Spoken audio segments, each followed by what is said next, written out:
आमदार जितेंद्र आव्हाड यांनी ठाण्यातील अपूर्ण नाले सफाई आणि पाण्याच्या प्रश्नावरनं सरकारवर टीकास्त्र डागलाय।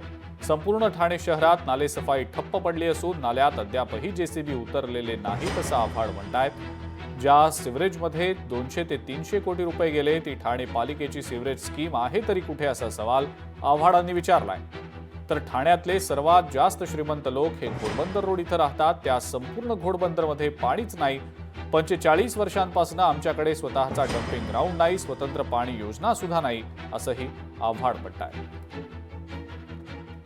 अख्ख्या ठाणे शहरात नाले सफाई ठप्प आहे, ठप।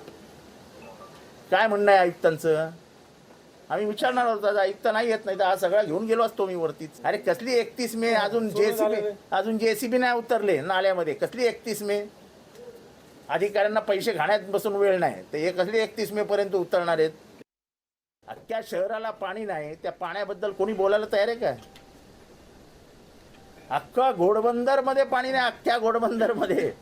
महाराज ठाण्यातला सर्वात श्रीमंत लोक ती कुठे असे तथा असं म्हणतात की सर्वात जास्त श्रीमंत लोक हे घोडबंदरला राहतात, टँकरनी पाणी पितात।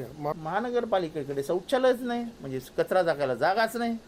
45 वर्ष होत आली, आमच्याकडे कचरा कुंडीच नाही आहे, स्वतःचं आमचं डम्पिंग ग्राउंडच नाही आहे, आमची स्वतंत्र पाणी योजना नाही आहे।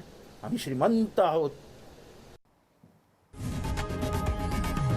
लोकशाही मराठी ऐका, पहा, जागरूक रहा।